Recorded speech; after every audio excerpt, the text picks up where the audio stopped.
What's going on, guys? It is Tuesday night. I am live from Minnesota. It's Proper Royals Live. I got Emily and Jim Garino on the show tonight from Warrior Garden Exotics. If you haven't heard of them, stick around. You should meet them.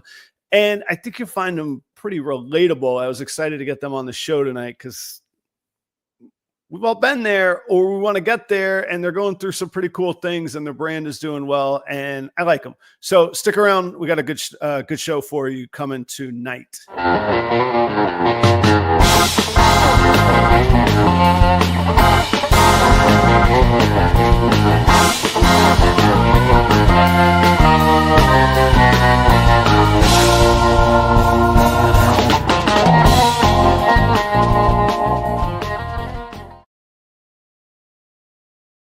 Good evening. It's 8 o'clock on the East Coast. It's 7 o'clock here in Minnesota.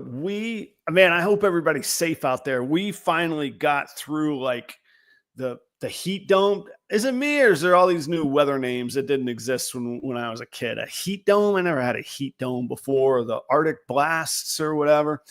Anyway, I hope everybody is well. I know it's hot out there in a lot of places. It was hot here yesterday, and then we got there's another thing. The Midwest, they got these things called derechos. They're like hurricane force winds. It was like a Cat 1 that came through last night, which I've been through in Florida. But there's a certain sound when the tornado sirens go off. You're really like, you kind of check your undies, if you know what I'm saying. So anyway, all went well, but I hope everybody's safe. There was massive storms come through Minnesota and the upper Midwest yesterday.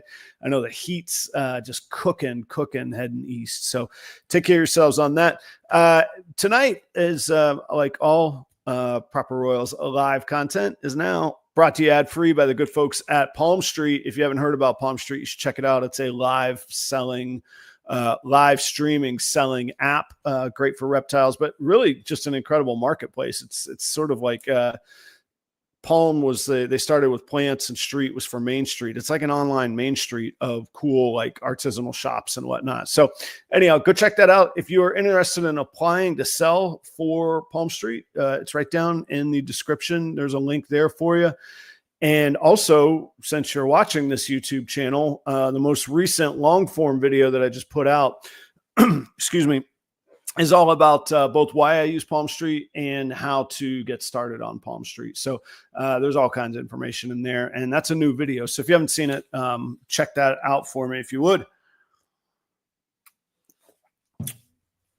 I got Jim and Emily on tonight from Warrior Garden Exotics. Stick around for them. They've been at it for several years, maybe even longer, reptiles, that is. And I've gotten to know them pretty well over the past few years. And they got an exciting thing coming up this weekend. This weekend. Yeah. So that was kind of the moment for me to be like, you know what, why don't you do the show this week? So anyhow, we'll get to know them here very shortly. Coming up, I'm still 2 weeks out from my next expo, but that will be the Snake Discovery Expo in Eau Claire, Wisconsin. So I'll be there, and Emily will be there. If you're in the region, come check it out. It is a small town feel of a show, but it's pretty cool and it's pretty eclectic. Ed and Emily, and it's busy. Ed and Emily bring the people, but the animals that are at this show are pretty cool. And they do like a reptile only show, and then they do a show called like Wings, Tails, and Scales.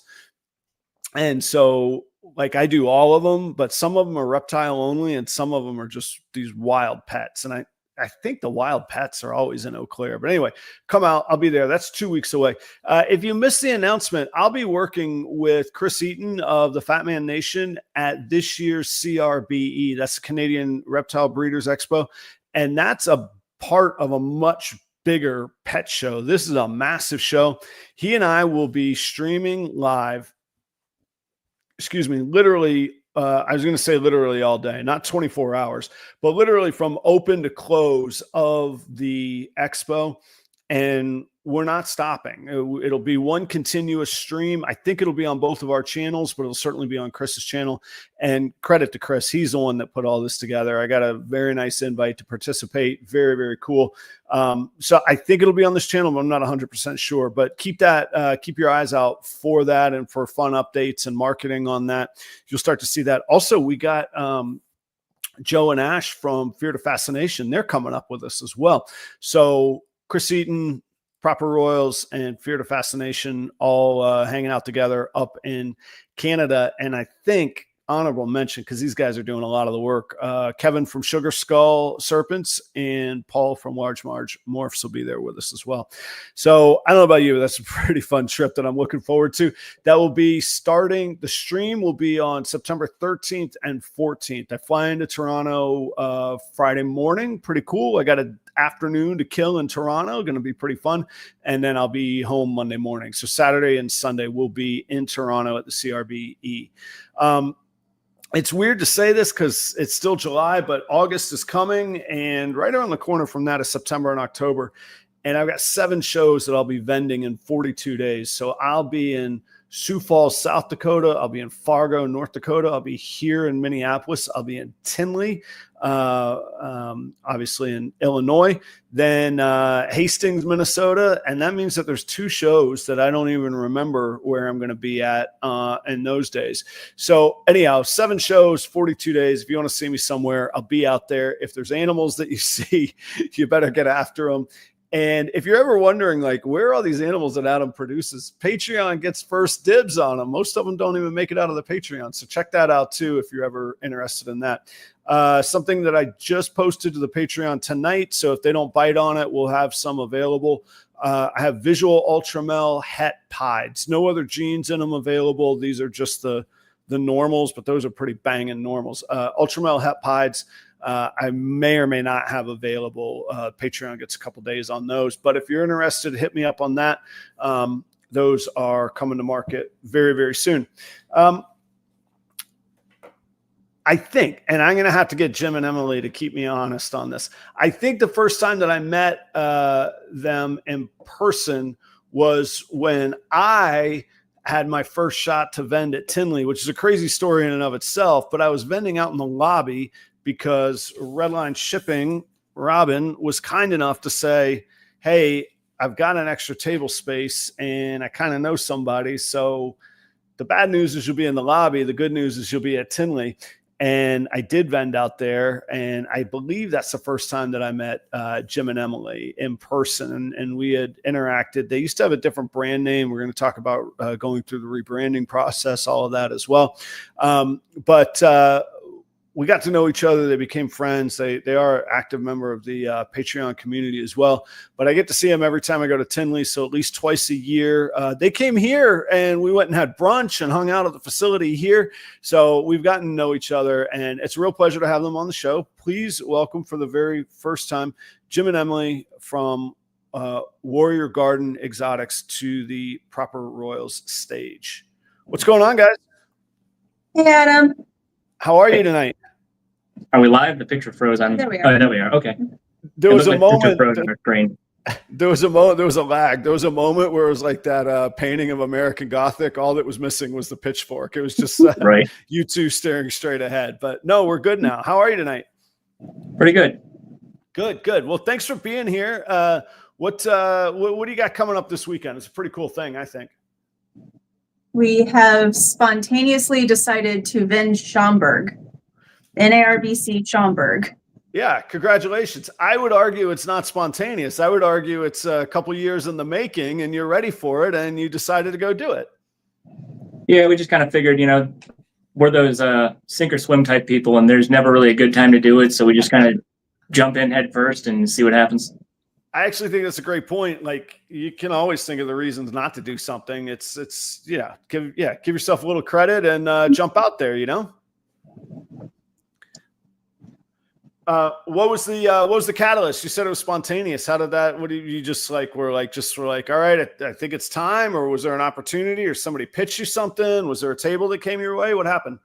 We were just we've been talking about wanting to vend shows this year. Part of the whole rebrand plan was to get vending right away, and it didn't happen early in the year. And honestly, we've got clutches in the incubator and not a whole lot of rack space. So it was kind of what are we going to do? Let's try to vend something. And we figured one big show was going to be easier to schedule on our end than trying to do a whole bunch of little ones. So. Yeah. And now you've been to Schaumburg before, because I think we hung out there last summer, I think. We've been there. Yes, we haven't vended now. No, I know, but I'm saying you've been there as an attendee. You've seen the scene. Yeah, I think we've only actually ever missed one Schaumburg. I think we've been to every Schaumburg except for the first one. Oh, cool. Since Okay. Yeah. Tell me this. What's the where in your mind? Where's the balance of like? Because I don't know about all, but a lot of big names. Like there's heavy hitters at Schaumburg. Where does that, when you say like you may as well do a big show than a few little ones? Where's the balance for you of like the fish in the pond? If you're feeling like you're the new fish in the big pond, does that excite you? Does it make you feel like I don't know, or why not start at a smaller small town one? Go ahead. You got something. Yeah, well, we have vended a smaller show, and we felt that we could expand from there and do much better. So when we got the opportunity to vend at NARBC Schaumburg, we decided what a better time than now than put our name at a big name brand of an expo. Yeah, it's kind of one of those, like, the only other time we did vend before this was before our rebrand. That was still under Straight Blast as the name. And it was what was that, Richmond, Yeah. Virginia? Yeah, Richmond, Virginia Expo. And then we kind of shared a table at Gettysburg at one point in time. We didn't have any logos up. We just had some animals on the table there. And we just kind of figured we like the bigger show feel a little bit better. And if we're going to go all in with, investing in banners and displays and everything like that, we just figure jump in the deep end and see what happens. Yeah. But no, we definitely feel that we're one of the smaller fish in the pond, as you like to use that analogy, and kind of still have that imposter syndrome going on. I said new fish. I didn't say small. I was very careful not to say small. I said new fish. That's all right. I said small. It's all right. Honestly, the reason I ask at Schaumburg, at Tinley, I still feel like, and I am a small fish. So I like to say the heavy hitters are there, and it's always been a question in my mind of, where do I fit into that scene? What's my leverage to attract people to buy from me? And I've never really quite figured out those answers other than to just do my best and see what happens, so which does Tinley goes well for me. So I think it'll go well for you. But I was curious about you jumping into the Schaumburg scene. Just seemed like a good idea at the time. We'll see how it works out. Opportunity presented itself. So why not? That's the old, I don't always believe in this, but yet, what is the you miss the shots you don't take or whatever? You take your shot, get in it. What are you waiting for? Like you say, you're going to need space. You got your stuff, you got your brand, you got animals. It's time to go. Right. Right.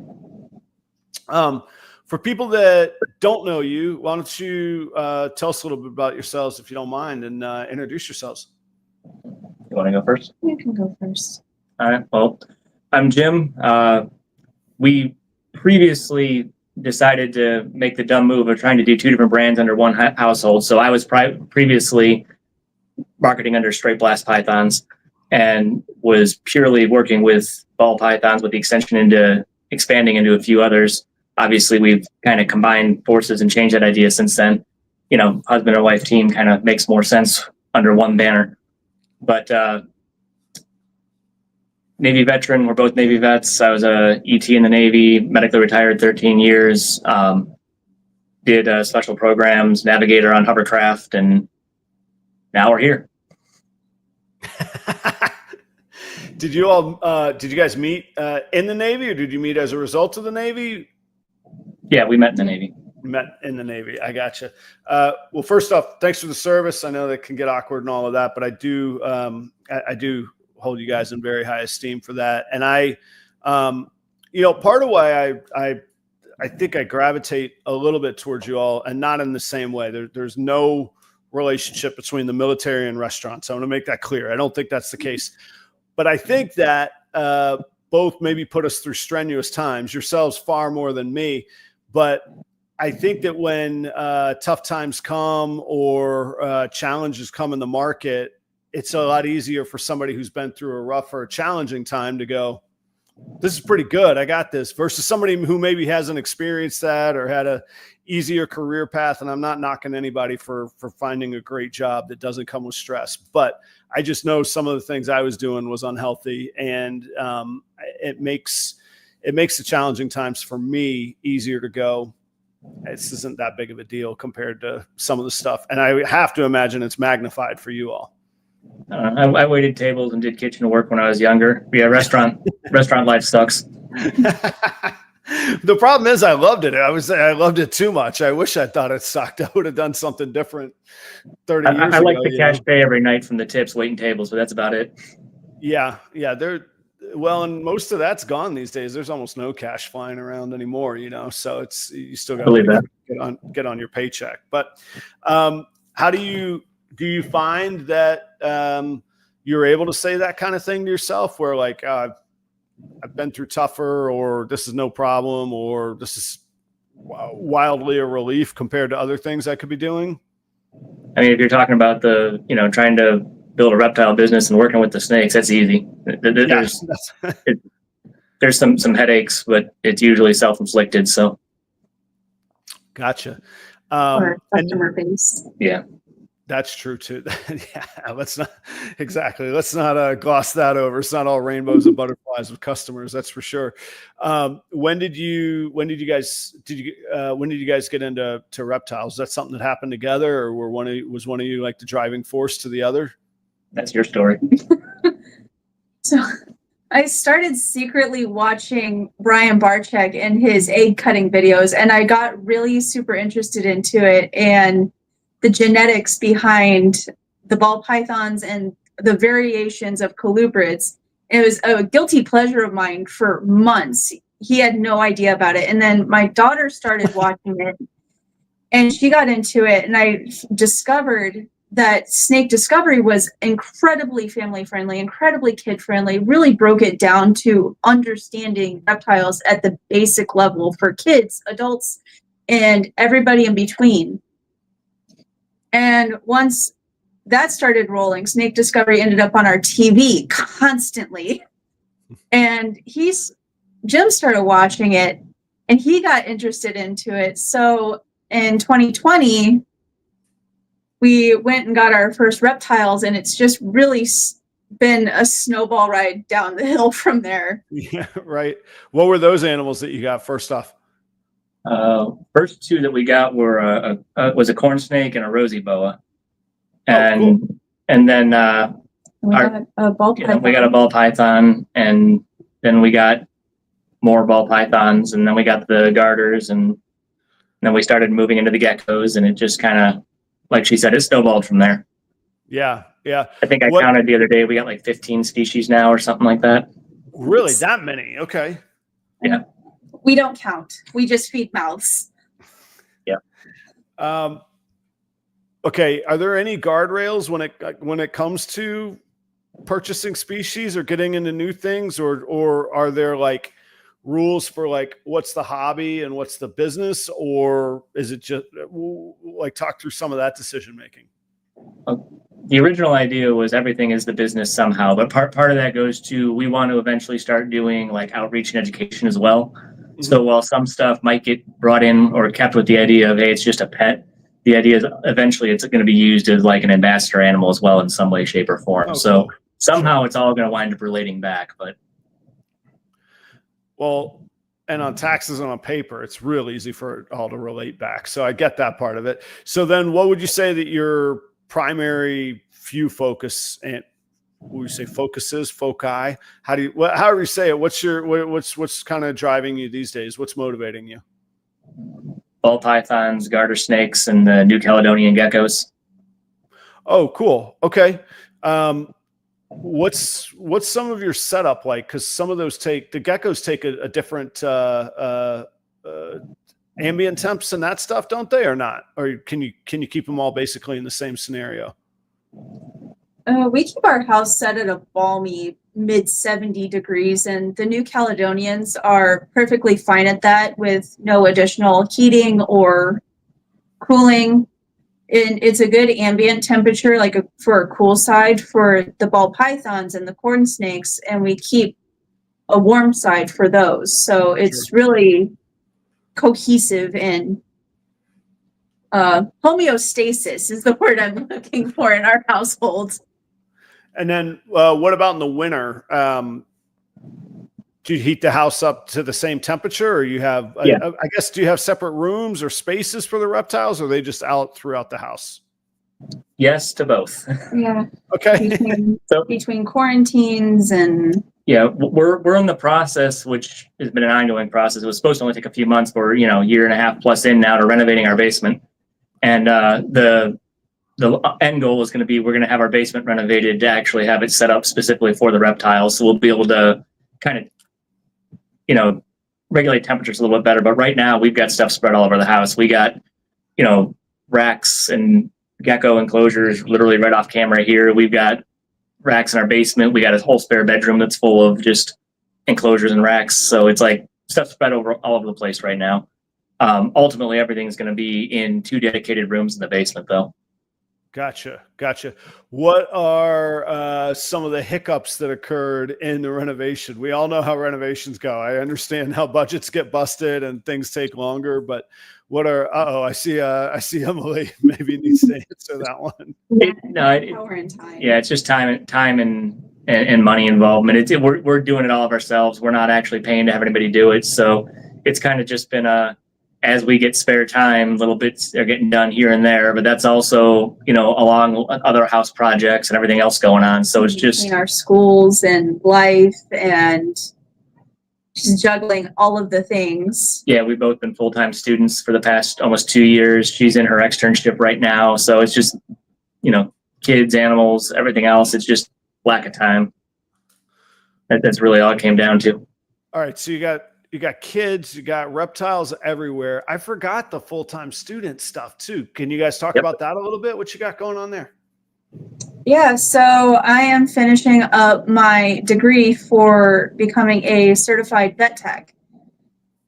And it has been a 18-month long process. It's been very hard, but very also rewarding. I've learned a lot, and I hope to eventually focus in on the exotics, especially reptiles, if I can find somebody that will hire me. Yeah, I was gonna say, what's the path to that? I mean, is there programs for that, or is that a whole lot more of a intern apprenticeship kind of scenario where you go work for the best person you can? So there's 2 paths for that. You can go to school and become certified, and you have documentation and a license that goes with it. Otherwise, you can go work at a clinic and just become a tech assistant or just a clinic technician, but they will not hold a certification. I gotcha. Any idea which path you'll go down at this point, or is it a matter of getting to work from the school time? I'm definitely getting my license / certification. Here in Illinois, it's certified vet tech. And I'm currently working at Naperville Animal Hospital, and you see them wandering around the shows doing health checks on the animals here in Illinois at the NARBCs. Wow. Okay. I know exactly who you're talking about. Yeah. For people that don't know, when you vend at the NARBCs, you have to get inspected. And is that a Illinois law, or is that just a policy standard for the NARBC? No, that's for Illinois. If you're an out-of-state vendor, you have to have your health certificates. Right. It's not as painful as it sounds, guys. You set up, you come in, all of that, and the vets come around, and you have a fairly quick inspection and little couple questions here and there, that kind of thing. But I've always passed. It's pretty harmless. It's not nearly as it's not an FWC situation that I've seen whatsoever. So they're actually pretty cool here as far as the fish and wildlife for Illinois. They're really not too bad to deal with. First, thanks to Keith. Thank you, man. I appreciate that. Keeps the lights going a little bit. No ads, ad free, full uninterrupted enjoyment. Appreciate you there, Keith. Yeah, talk about that. What do you see about the Illinois Fish and Wildlife? Are they tolerable? Are they collaborative? Are they really a great resource? Where do you see them on that spectrum, so to speak? So the guy that runs it, his name's Scott Ballard. He's actually a pretty cool guy. He's usually around the NARBC shows as well. If you can probably find him over there. We've talked to him a couple of times on the phone. I haven't really met him in person, but he's a reptile guy, so he's very sympathetic to everything we're all doing. And he's getting into isopods as well. Oh yeah, like invertebrates. Yeah, but he's the guy who's directly in charge of like informing and more or less helping to create the regulations. So he's cool.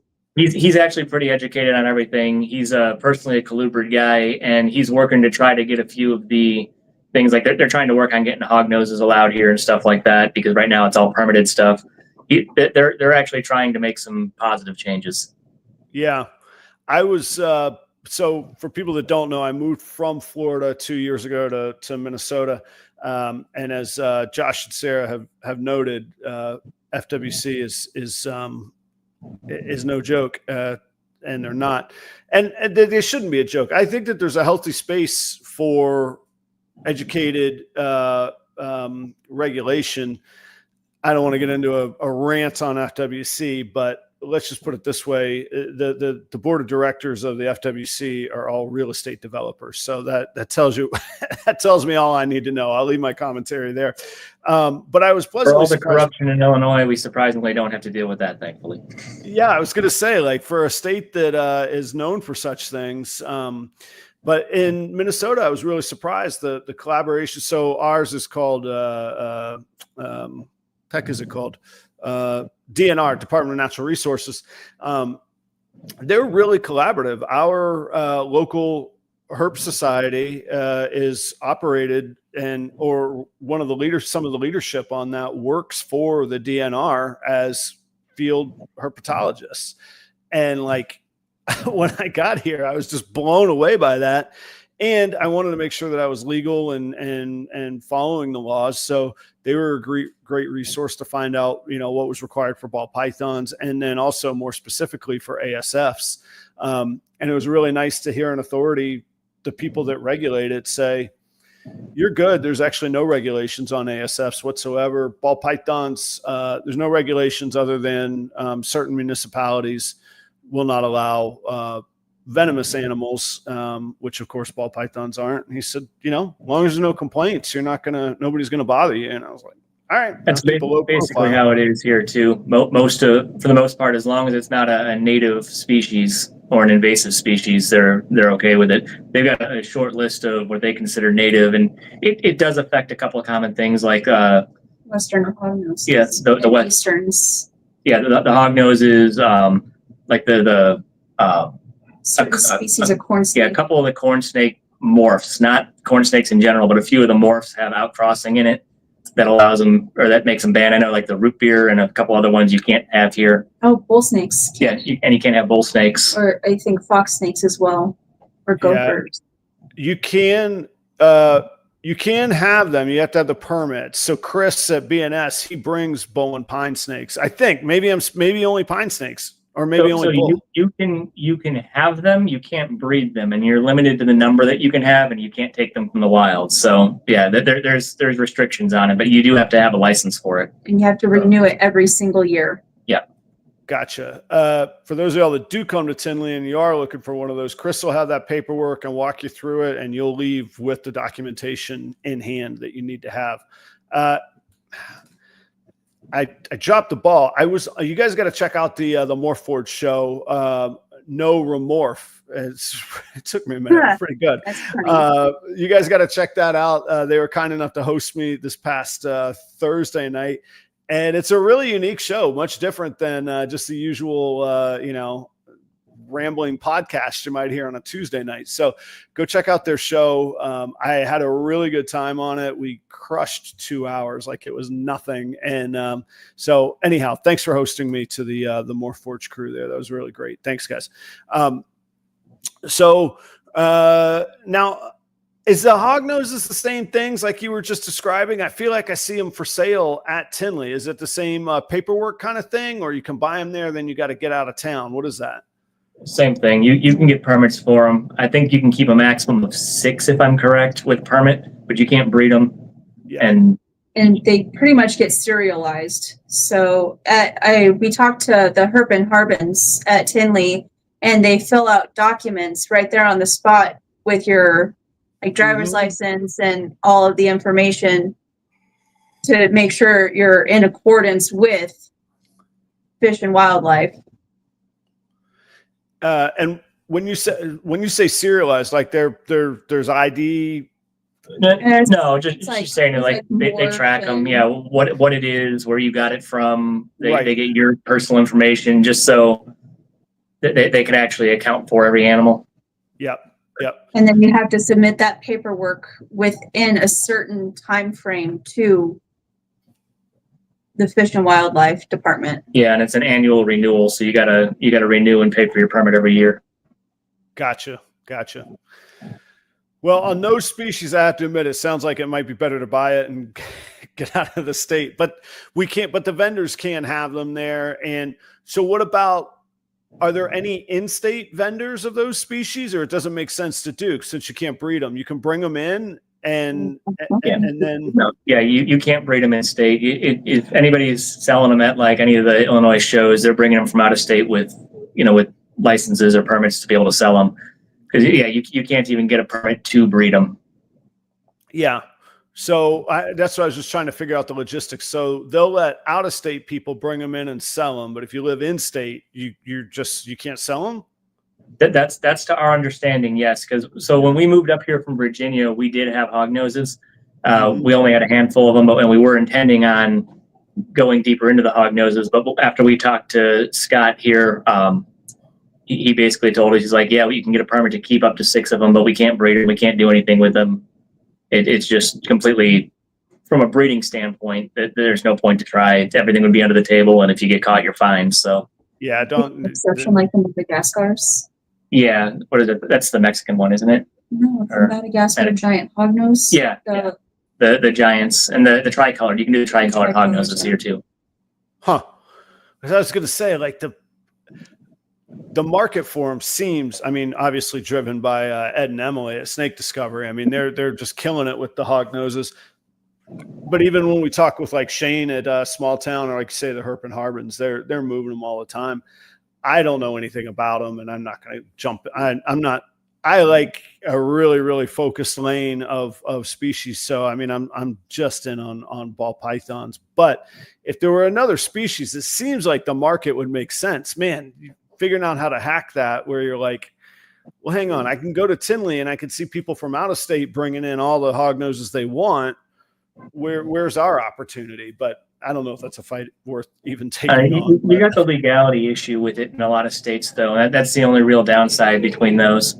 What we're finding, though, and we're hearing, like, there's a growing market for the garters, though, and that's obviously we're into it more mainly because Emily loves the garters; they're one of her favorite species. But like we're constantly getting asked for them already. And just the other day, we had a wholesaler tell us he'd buy as many as we could possibly be willing to sell them, because he bought a few off of us and he sold them immediately. Yeah. So like, that's another growing species. Again, probably due to Snake Discovery influence, because she was marketing them for a while. Gotcha. But Garter's done right, and the garter guy is also like a huge promoter of garter snake species. And I love Brett Dunn and the garter guy. It's like they're amazing people. And Trent West, you see him at Tinley. He's there. With just garters or specializing in garters? He started specializing in garters. I think he's also incorporated tarantulas and enclosures. Mm. How do the finances of garters break? Like what's a good garter snake go? Like what are the Californian ones that are like red and blue? Those things are incredible. Yeah, those are the California red-sideds, and they're a fantastic species to have. They're not quite as docile as I would compare to my checkers, but they're absolutely stunning. Yeah, they're incredible. What does one of those go for? Just like ballpark? Is it $200? Is it $1,000? Is it how much is one of those? Well, they fluctuate. We see them around like 450, 500 a lot. We've seen them up to like 7 and 8 at one point in time, but then we've also seen them down at 200. yeah, they're kind of all over the place. Huh. Well, one of the things with garters too is they produce large litters. Right. So like if you watch Morph Market on them, you'll see them suddenly flooded. The prices will come down, and then a couple weeks later there'll be none on there, and you'll see one up there for in absurd price. We say litters because they give live birth. So not really sure what to call it except a litter of baby garter snakes. I see them in my, for those of y'all that don't live in the land of basements, we have these windows that are like half underground, half, what do you call those things? X something windows. Anyway. I don't know. I know what you're talking about. It's the basement window. Right. Yeah, the basement window, and it's half underground or in the ground. And those garter snakes, they go down in there, and for whatever reason, all their litters end up down there. And I don't know if they laid it nearby and then they fall in and they can't get themselves out. But like our neighbors now know to come to me and my son Charlie, and they're like, "Oh, we have all these snakes in our window," and we go get them. Anyhow, so earlier this year, I don't know if this is legal or not. I don't still have this thing. I did release it and let it go, but I was like, man, I'm going to try these garter snakes out. I got a bunch of them. Let me grab 3 of them. There's odds that, there'll be one male and one female in there, at least somewhere, but I couldn't quite get them eating right. And I was like, what am I doing? I don't need to dive into this world. So I set them all out again, but they're cool snakes. And like I say, those California, would you call them red-sided, California red-side? Yeah, the California red-sided, a very similar species to them, is also the Oregon red-spotted, but they don't have the blues that you see, the vibrant blue with it. They're yellow, black, and red. Gotcha. Yeah, I couldn't get them eating nearly as easily as it was described to me on Snake Discovery. I was like, you know what? Well, why don't I not just impulse? Like, I don't even know if it's illegal to take them from the wild. So I was like, what? This is all wrong. Let me get rid of this and get a little education first. So I put them right back out there. That's surprising because they're usually a really good eating species. Those are wild caught. Well, that's true too. And when they're that young, they're usually preying on slugs and earthworms. Yeah, I think I went with actually I don't recall what I tried to put in there. Because I didn't have any, I don't have even like they love guppies too. Yeah, even ASF pinkies were way too big for them. So I can't remember. Maybe I did put an earthworm in there. So you got to take them into the kitchen and chop them up. Use your culinary skills. That's what I saw, and I did. I was like, man, this is crazy. I'm not sure here.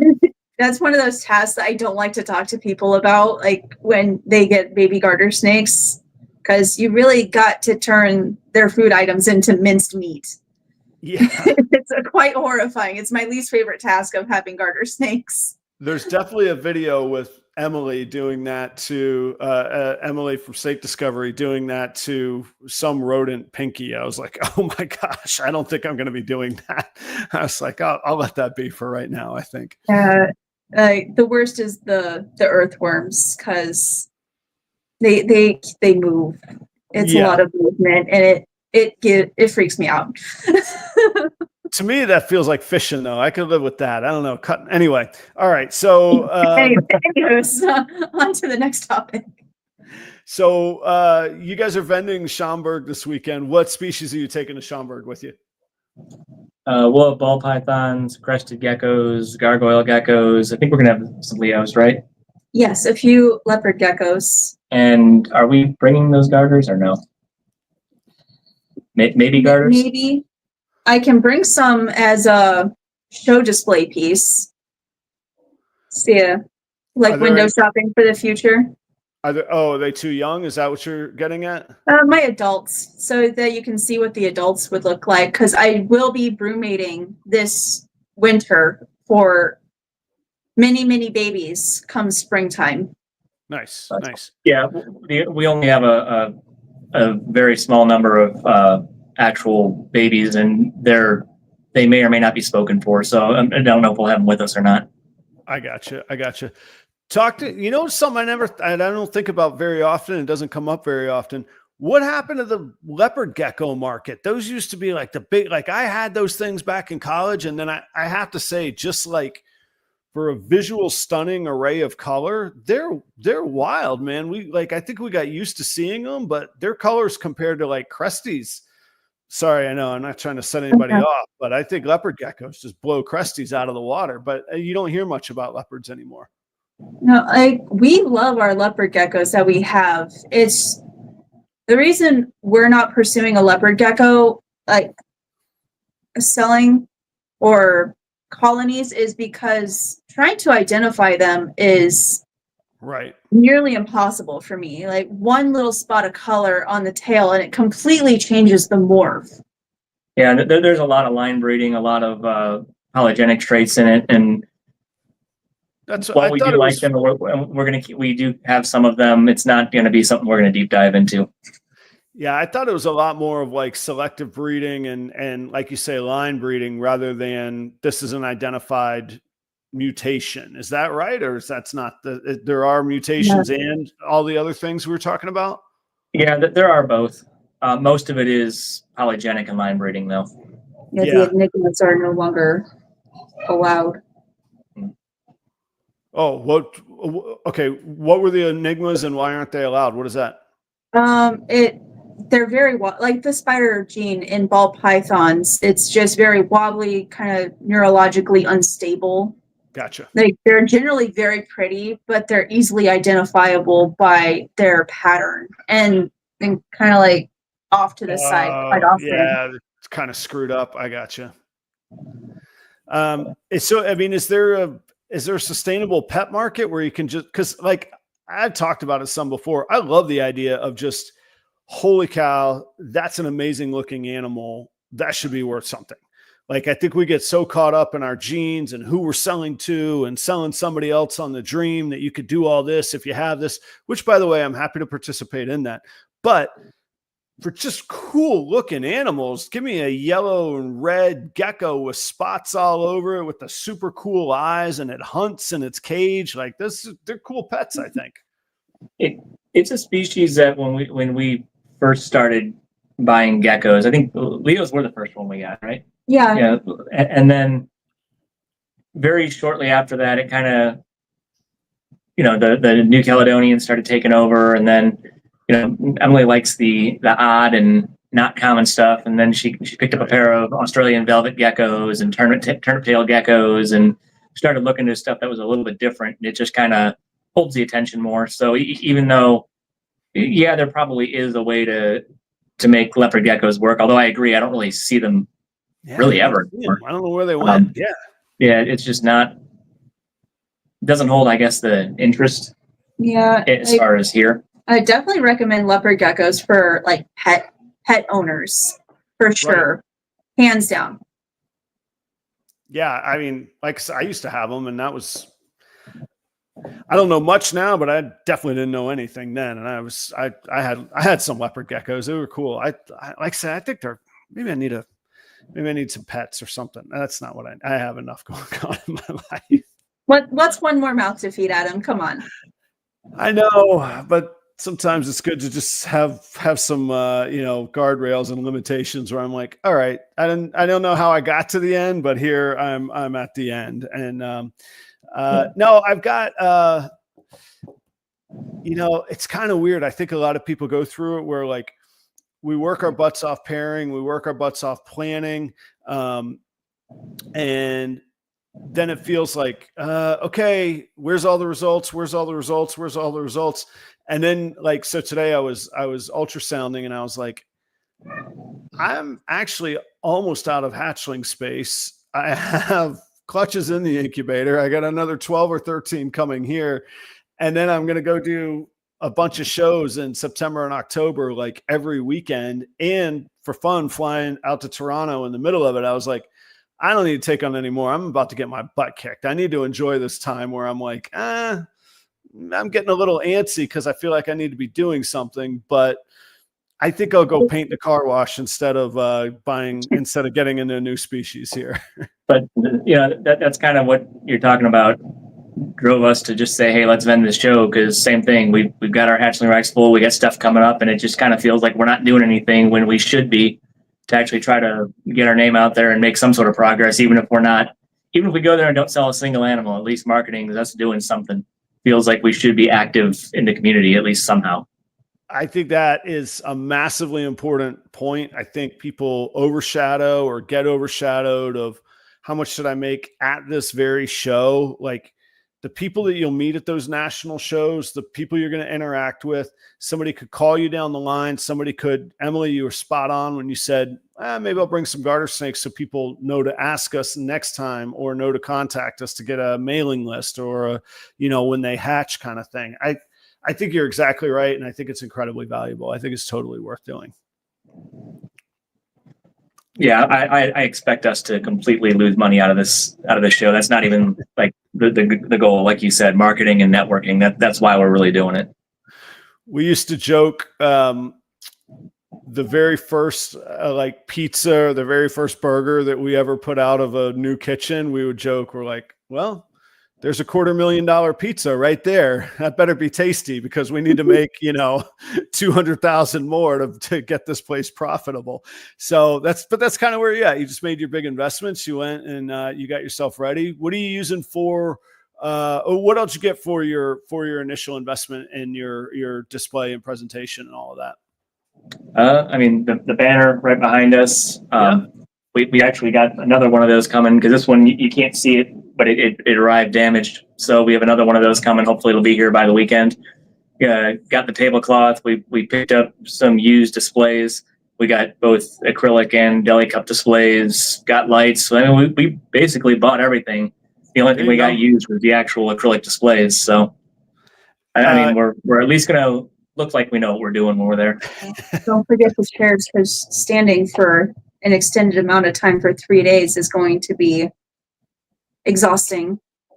It hurts at the end. People don't believe me when they're like, "What, dude? Why are you so tired?" I'm like, "I am the exhausted." Anti-fatigue mat. That's a real thing too. Anti-fatigue mats. We'll be bringing those as well. Smart. I have those on my list. I have capitulated and decided that I need to get the padding under my shoes. It's up to you. Some people would prefer not to answer this. So what's your initial investment in your show setup ballpark? If you want to share, say if you don't want to, that's fine. I'm prying. Gotta do some math in my head really quick on that one.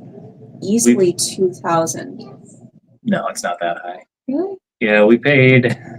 Used. We paid about $500 for the acrylic displays. We're about $4 and change-ish with shipping for the back of the banner, tablecloth, lights. Maybe a little over $1,000. Okay. Shirts. Oh yeah, shirts and stickers and business cards. Under $1,500. It's under $1,500, but. So you got the merch too. Now, what's your angle on the merch? We just had shirts made for our use. We're not actually doing full merch, but we got stickers and stuff like that. But that's about it. Gotcha. Okay. Yeah. You know what? I think, and obviously I'm biased because this is what I think and I believe. I think it's fine to get started. I think it's fine to get in, and you're gonna get the chops, and you're gonna go, okay, this is working. This isn't.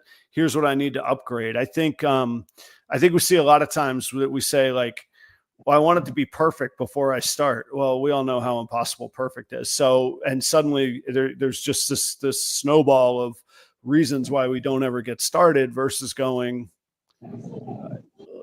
what does it matter? Jump in, get going. Nobody's going to remember that one time at Schaumburg that you didn't have a spotlight behind you or whatever, nobody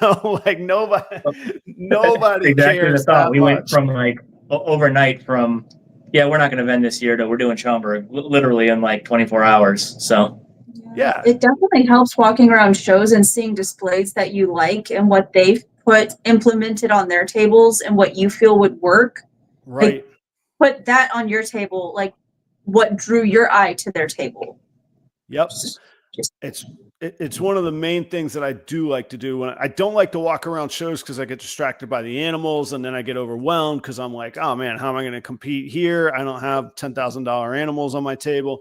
So I get in my own head when I walk around, but I do love walking around to see inspiration and get ideas. And I hate to say it, sometimes I like to see, like, I do not like that at all. I don't want to look like that. I want to make sure that sometimes it's a higher standard, and sometimes it's just, wait a minute, that's just too much. It's too much going on. Well, like, weird opinion on my part, but I really feel that a display will sell animals faster than an actual animal. It can. I agree with that. And it can take off, though, too, because I don't remember who it was. And again, not meaning to ruffle anybody's feathers, but like at Tinley, there was somebody who had a really elaborate display. They were on the back wall. It was over at Mike's Monitors booth. What was it, Mike's Monitors? They had like a really elaborate table, and it was beautiful. Like the actual craftsmanship on it was great. But in my opinion, yes, yeah, the tree with the LED lighting in it. Yep. It was. But in my opinion, it took away from the animals, and it distracted from actually, the product you're trying to sell. So, yeah, I didn't like walking a fine line. I don't know what sold or how they did. I mean, the proof would be if they sold any or not. On the other, that's just my opinion as like, somebody who is attending the show, looking at it. But it's a great example because I'm certain it was by Mike's Monitors, but it wasn't Mike's Monitors. So it's near there, but we don't remember. We don't remember their spot. Oh, well, we don't remember their name, and we don't know if they sold any animals. So we don't like. I don't know how effective it was then. Right, but we remember the tree. We remember the table. Yeah, Dave Kaufman gave him an award for best display at Tinley. Yeah, I remember that. And I can tell you firsthand, getting into Dave Kaufman's videos does make a difference. He has a massive audience. I guarantee you, whoever that was got a lot of eyeballs for that work and that effort that they put in, especially with Dave recognizing them. That's something that I don't think he gets enough credit for. It's easy for everybody to have an opinion on somebody who's got a large following, but that's something that Dave actually does pretty usefully, which I have to give him some props on. Be right back. Be right back. Okay. The kids are making a lot of noise in the background, but like what you're talking about though, like with the displays and investment, like we kind of have a vision of where we would like to be. And like what we're doing here is just a very, very small scale to kind of jump in. Like what we actually want to do, again, like you said, from seeing what other people are doing, it would easily cost $2,000 to $3,000, like she was talking about. Because we were originally actually looking at getting a full like actual trade show display with like the background and the arch coming over it. Like I've seen a few people do booths where they tuck the tables to the side, so you actually have to like step into the vending display. And we both love that because it actually pulls you out of the, like, especially at Tinley, it pulls you out of the fray and actually allows you to look.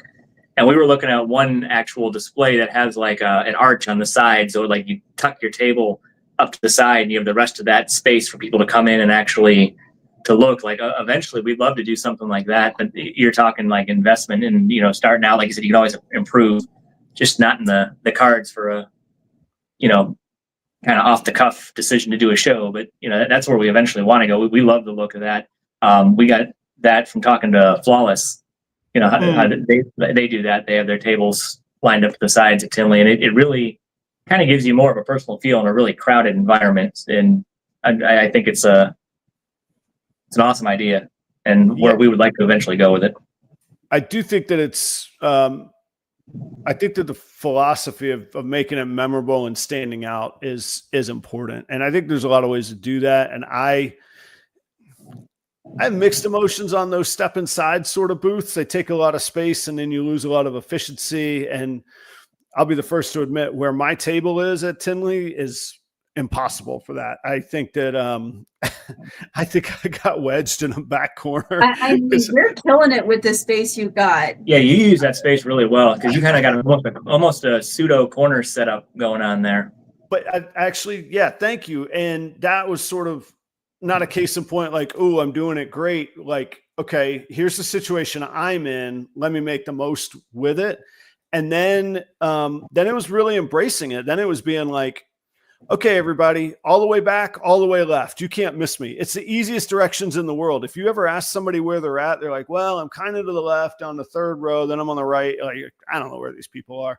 At least mine, I could be like all the way back, all the way left, and look for the spotlights going to the ceiling. And so however you do it, like make the most of what you got to try and stick out. And thank you for that compliment. Yeah, there's like a support beam behind me, so I lose a lot of real estate, but then there's like an exit row that has to be kept clear. And I'm like, yeah, I got a banquet table at home. I'm bringing that with me, and I plop it right on the side there. No, you maximize that space. You really do. And we're definitely stealing your spotlight idea. Yeah. So they are, they're one of the easiest bangs for your buck. And I'm always blown away by them. And guys, there's like I don't know, LCD lights that you can get on Amazon, and they're just stage lights that are just up lights, and they make a huge difference. There's just one behind me. Every light you see behind me is just one light. There's no more than one back there. And anyhow, you can program them. You can plug them into your iPhone and synchronize them to the beat if you want. Like you could do. There's one show that I go to that. They have me facing the back. It's bad enough to be in the back. They have me facing the back. So I have a spotlight on my banner that faces backwards. But so then I turn my other banner, so I have like a mirror image, like two-sided. And then that back spotlight is like a strobe light. And I don't see it at all because it's behind me the whole show. But I guarantee you every other person in that show sees that spotlight going bonkers behind me. Giving some other people seizures, you know.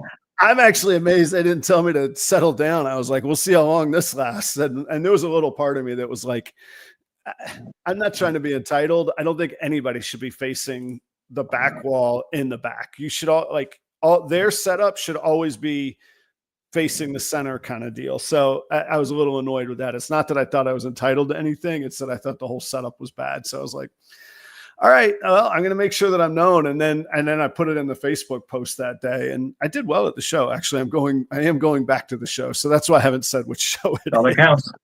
Yeah. Guys, let me take a quick break. Let's pay some bills really quick. And then when we get back, I want to talk about maybe some bumps and bruises that you've had along the way, because audience, everybody goes through them.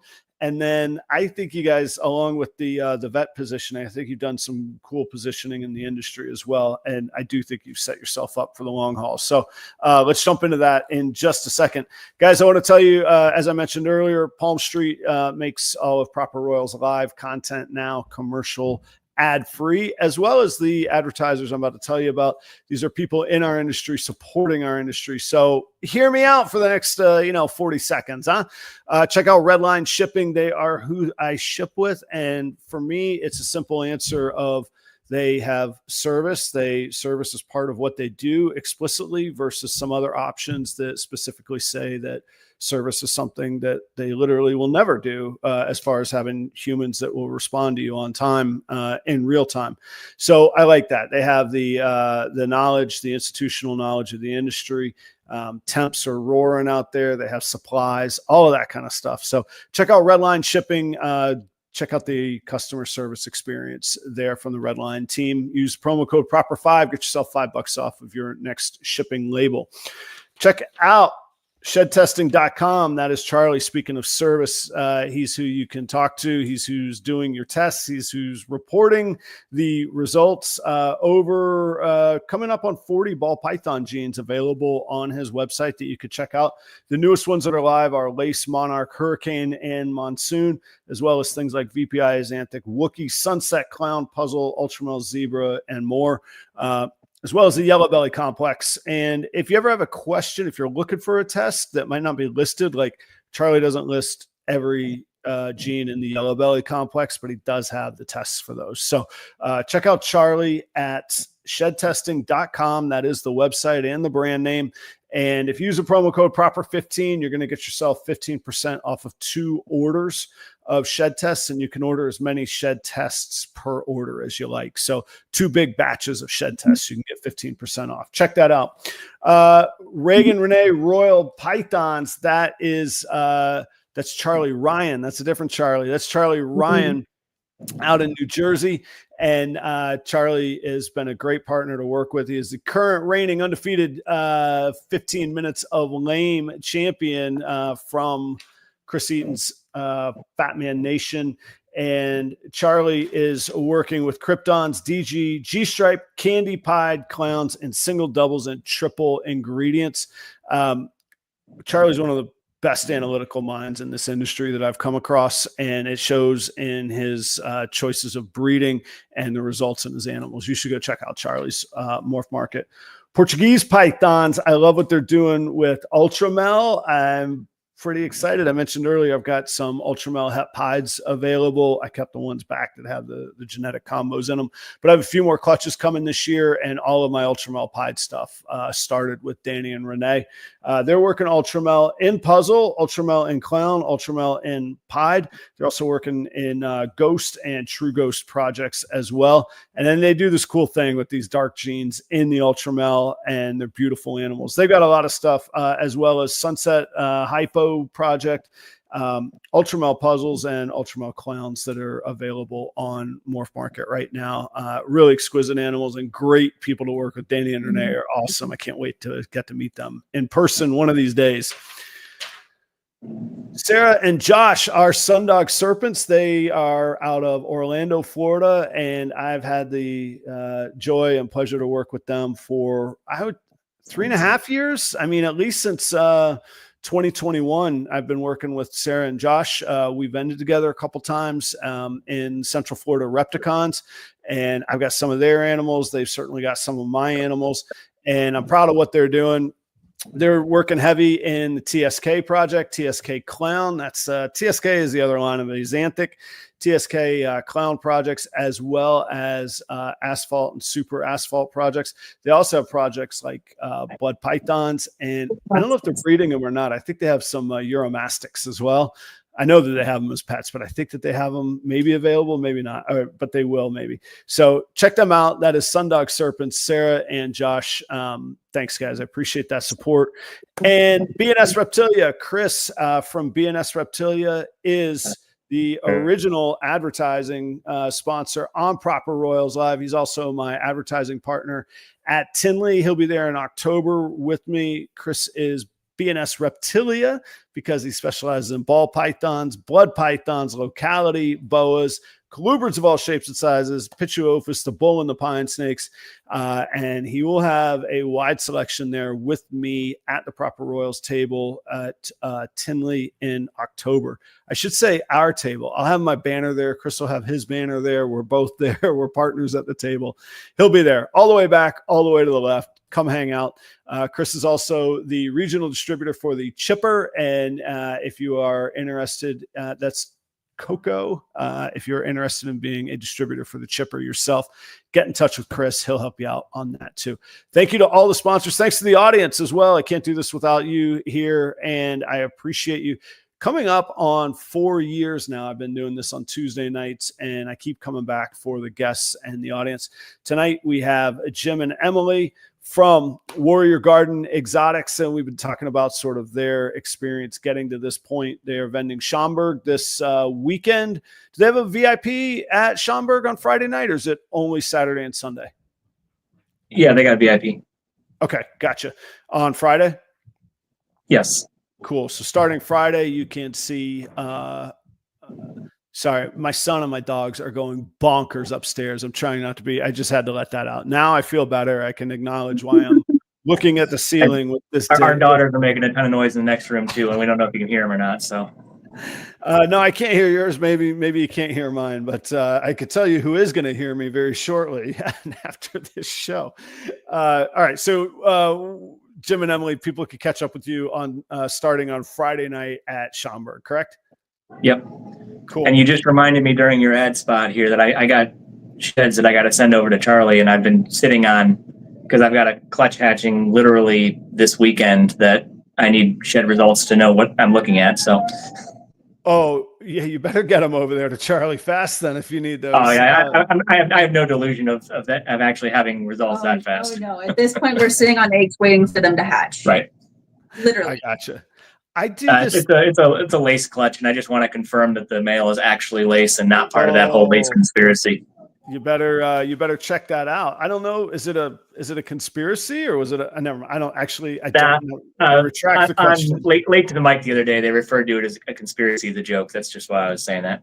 Well, I saw Steven posted a video about the fake conspiracy. So, nifty way to disavow the conspiracy, but still get conspiracy into the title. That is a masterful move, I have to say, now that I'm saying it out loud. Hey, what's up, Dale? Thanks for coming tonight, man. All right. What are some of, if you could stomach sharing them, what are some of the bumps and bruises that you feel like you've experienced along the way that in retrospect you go, either everybody goes through that or, oh yeah, I'd heard about that, but I didn't really think it was something I had to worry about. What are some of those experiences that maybe some other people that are thinking of getting started might need to be prepared for? Owning reptiles. All of it. Yeah, literally the worms, wheezes, and weird diseases. Quarantine everything you get and have. Wow. So you've had some rough experiences with that? Yeah. We had we haven't lost any collections, but we started off with that rosy boa that we got in the beginning had IBD, and so that was an issue. We did lose one ball python that was in an enclosure right next to it, and then in, I don't know, what was it, 22 or 23? I think it was 22. I don't know. A couple of years ago, we picked up a small collection, and we got some disease issues that came out of that. And what was the issue?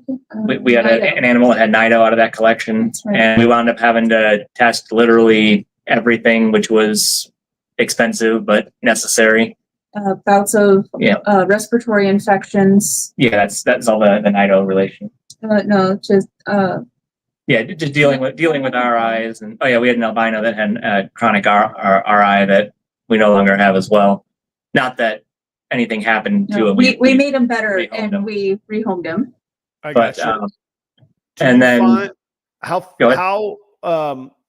how rampant or how far spreading had Nido been, or did you find that it while you were glad you found it, nothing else? Nothing else tested. We had one animal we had two animals that were suspected. One tested positive for sure. The other one we didn't test, but we're almost positive she had it. And we got no positives in the rest of the collection. We tested all of our adult breeders, and nothing came back positive. And we haven't seen anything since then either to make us think that we got a false positive. But we're gonna, sporadically, randomly test at least the males moving forward. And if something comes up in the males, then obviously test the breeding groups. And it wasn't until recently that we took that collection of animals out of quarantine. Yeah, we had those in quarantine for 2 years. Just about. Oh yeah, I would want to be like, part of you must have just been like, all of them, just go. I guess you can't. You're kind of stuck. What do you do? Because you don't want to sell them and get that reputation tarnish, right. And you don't want to kill them if not necessary. Well, in full transparency, we did sell some of that collection before we found that, because when we bought the collection, we never intended to keep all of it. We were, going to be keeping some of it that we wanted, and we were going to rehome the rest.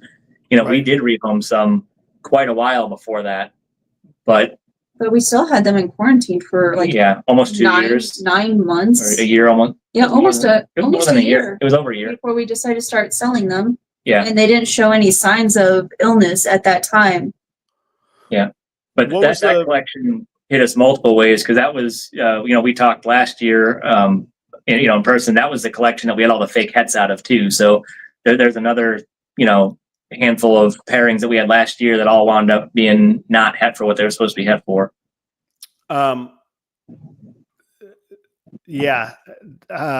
Gosh. Several thoughts. What was the first thought? What was the indicator that you needed to test for Nido? Did something get visibly sick and was showing symptoms? Yeah, we had one of the females that as soon as she ovulated, from then on was just constantly seeming like she had an RI. She was wheezing. She was drooling. Excessive drooling. Yeah, Not just a normal RI. And then after she laid, she wouldn't go back on food. And it was just bad. So we tested her, and she tested positive. And humanely euthanized. Yeah. Yeah. And I guess like, so we all see these collections that people are getting out and they're available, and or somebody wants to sell, hey, here's stuff that I can't sell, but you have a brand, can you buy it, and this and that. And sometimes I will and sometimes I don't. But to your point, quarantining is vitally important. But I know I've offended some people before when I tell them, I said, if I don't really, really know you, I'm probably not going to pay you for the hats. I'll pay you for what I can visually see. I'll appreciate all the input you can give me on the rest of it. But in my mind, there's a reason that they're either getting out, or it's a little bit different if they're just trying to wholesale stuff. But it's not different on what I'll pay for. Like I say, it's just such a risk, and you got to put your name on it. How are you going to put your name on it? Especially if selling it, but even if you're keeping it, like you say, you're going to lose out on a year of breeding and time and effort and care. Well, so like, as far as the hets, that we've had issues with hets beyond just that collection. And I'm going to be honest, moving forward, I don't know if I will personally trust buying hets again, period. Like in my opinion, unless we really, really, really know the person and really, really trust the person, I think it's going to be visuals only moving forward. Or unless we make the hets, because even outside of that, we've had a few issues with hets not proving out correctly. And like just a couple of weeks ago, we cut a clutch that was supposed to be, the male was supposed to be het for clown, and he was paired to a visual, and we got zero visuals. And I know that's statistically possible, but it's unlikely on a 6/8 clutch. And right. we got that boy from a very well-known breeder, and I'm not going to throw names out there or anything like that, but we're going to test him to verify that too. But we've been having ongoing issues with hets not proving out what they're supposed to be. But in terms of the collection with the health, that's not the only collection that we've taken in that we've had issues with. So like, I don't know if we'll ever do the whole collection thing either. So we took in, was it 32 geckos? It's like 28. 28 New Caledonians. And that was a event. That was a full event. That we took them in from what was like a hoarder situation. And we were actually at Tinley. This is when we were still living in Virginia. And we had some friends of ours watching our animals. Yeah, and everything got dropped off at our house while we weren't there. Well, we didn't know that every one of those enclosures was full of German cockroaches. Oh. And so we had, this was obviously when we were living in Virginia at the time, we had a infestation issue we had to deal with when we got home from those things sitting in our house full of roaches for the better part of a week. I'm sorry. It's like, it's sometimes you just hear something and you're like, all you could do is like have that nervous laugh. Oh, that would be awful. Yep. We were fighting those roaches for up until we moved. Up until we left Virginia. We were still catching roaches 6 months later. I tell you, I had a bearded dragon. My son did, and we got what are the dubia roaches? Those things in Florida are they just explode, and you're not allowed to have dubia roaches in Florida, there, Adam. Well, whatever they were. Well, maybe they might have. You can have the red runners, but you can't have dubia because dubia are a tropical species and thrive and go absolutely nuts in Florida conditions. That makes sense. I didn't know they were regular. They might have been discoid. They had the round butts with like the layers or the whatever the things were. They could have been discoids. All I knew was that no other roaches were ever going to be fed to that animal anymore. I was done with that. I think we're done with taking in full collections. Like, honestly, I think it's really not. It's starting out. It provides good opportunity, and there's high risk, high reward for it. after a certain point, I don't think it's really necessary. There's a few breeders still from Florida that I work with that I know them well. I've never had a problem with their animals. So it's not like I'm just like, hey guys, I'll be your used car salesman of reptiles. That's not the case.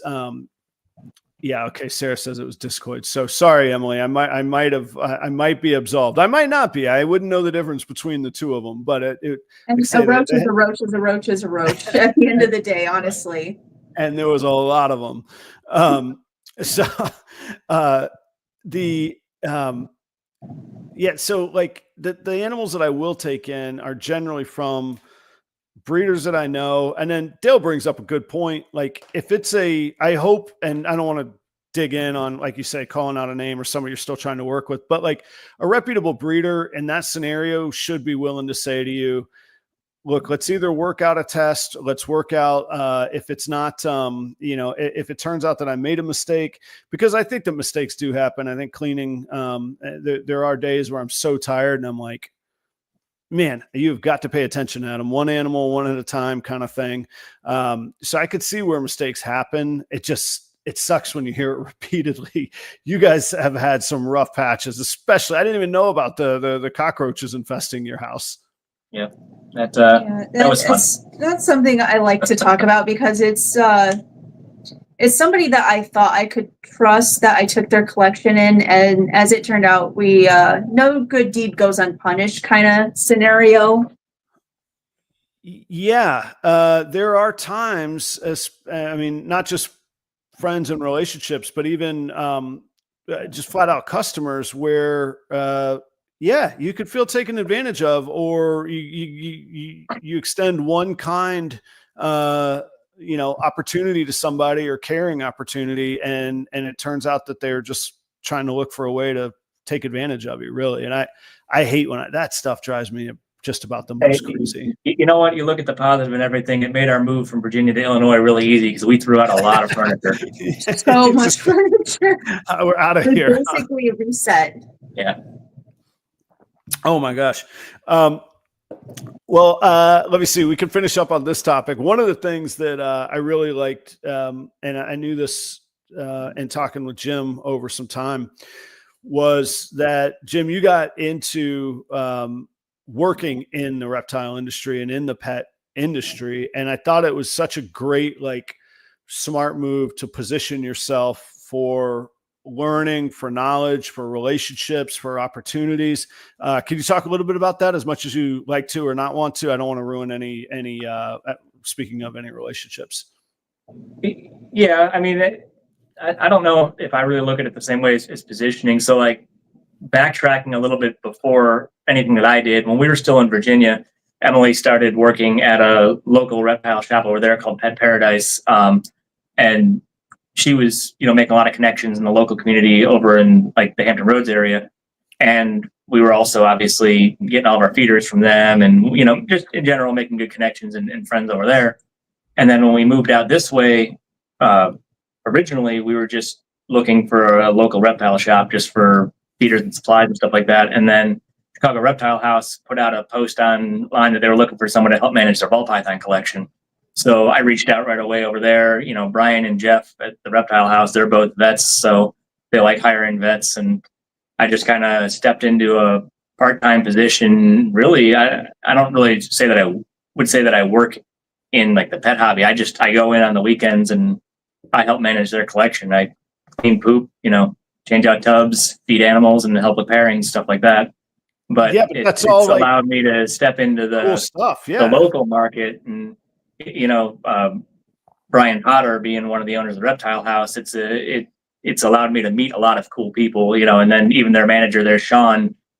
Sean knows everybody. Yeah, Sean knows everybody, and he's introduced me to so many different people already, and not only just in the local industry, but just throughout the industry as a whole. It's been a great unintentional networking opportunity, because I'm going to claim ignorance on this here. I didn't even know that,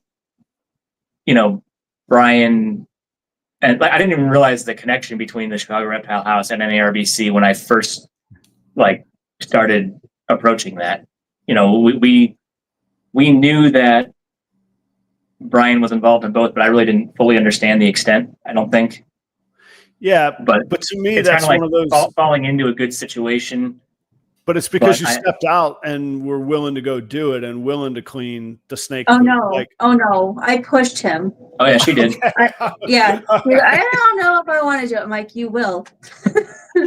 What were you saying about no good deed going unpunished, Jim? That was No, but I legitimately enjoy working there. I've learned a lot, both in terms of like just about animal care from people that have been in a lot longer than we have, and then also, like I said, just the networking connections that have been made through there. It's been great, even though I'm only really over there, probably less than 10 hours a week. It's still, it's still a good opportunity, good connection to have. Yeah, I think getting out and being active in whether it's the community, the industry, the hobby, whatever word that we want to say, it's a really easy story that I've told a bunch of times. But Dale, who's in the audience, he was kind enough to let me vend one time with him. I wasn't selling my stuff; I was selling his stuff. Just come to work for him one day, and it was a totally volunteer thing. It was Tampa, I think. So I drove to Tampa just to vend with Dale.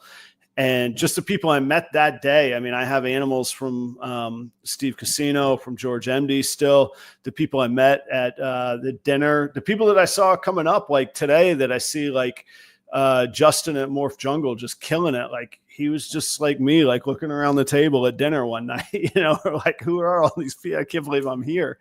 But it was a great opportunity. And it just came from, like you say, just I needed to do something and I saw an opportunity and I asked and also 10 other people told me no. They were like, no, you can't. I don't know. You can't come vend with me. So I'm not saying Dale will do that for anybody. Don't take it that way. But I am saying, find a way to get out there. Like you say, the unintended positive consequences are amazing. Yeah. And from Dale doing that, yeah. When Sarah said, hey, would you think I could vend with you? I was like, yeah, somebody did that for me.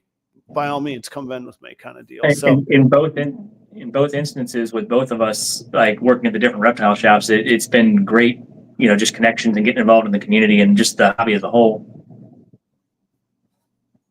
Yeah, I think that's the takeaway. Like just because a lot of people ask me, how do you get started? How do you meet all these people? I'm probably not going to do a podcast, and I'm like, go to shows, go meet people, shake hands, learn. Yeah, literally just start talking to people. They look interesting. Go talk to them. Start a conversation. There's a lot of interesting cookies. That's right. Emily does bring the cookies. All right, guys. Well, I want to wish you very, very well this weekend. I'm really interested. I was hoping to go. I didn't quite get it all worked out. I will not be there that I know of. Maybe somebody will call me and say, come work, but I don't think that I'll be there this weekend. But I wish you all very well, and I'm excited to hear about your experience. And I always appreciate how open, both on the show tonight, but also just in our private conversations or semi-private in the Patreon, how open you guys are. So I can't wait to hear your experience. I wish you the best. Is there any? This will be the last question. Any level of like what will define success this weekend? Is there what are you like setting out to do? What do you need to get done? I feel like if we get more followers on our Instagram page, it's going to be a fantastic weekend. Yeah, we're networking, getting our name out there. That's the whole goal. Like we're not even, if we break even, cool. If we don't, cool. It's really just getting our faces out there. Yeah, the experience, getting the brand out there. Just networking, marketing. Well, good for you. Just being there is a success, to be honest. I was going to say, like, to our whole point a minute ago, just getting out in the middle of it is going to provide opportunities. So who knows what happens, but good luck to you. I can't wait to hear about it. Sit tight in the green room for just a second. Audience, I want to say thank you all very much. Go check out Warrior Garden Exotics, definitely on Instagram. You guys are on Morph Market now as well. Any other platforms? We technically have a YouTube, but I'm going to be honest, we haven't posted anything on it since we rebranded, and I don't know what's going on with that moving forward. So for all intents and purposes, it doesn't really exist. But yeah, Instagram, Morph Market. Okay. Perfect. Well, guys, go check them out. Give them a little bit of support. A follow doesn't cost you anything, and it's a pretty cool time for Jim and Emily. So show them some love. Guys, thanks so much. I appreciate you sharing your story, and I will talk to you soon. Audience, I will see you guys same place, same time next Tuesday night, 8 o'clock Eastern. Cheers, everybody. Bye, guys. Bye.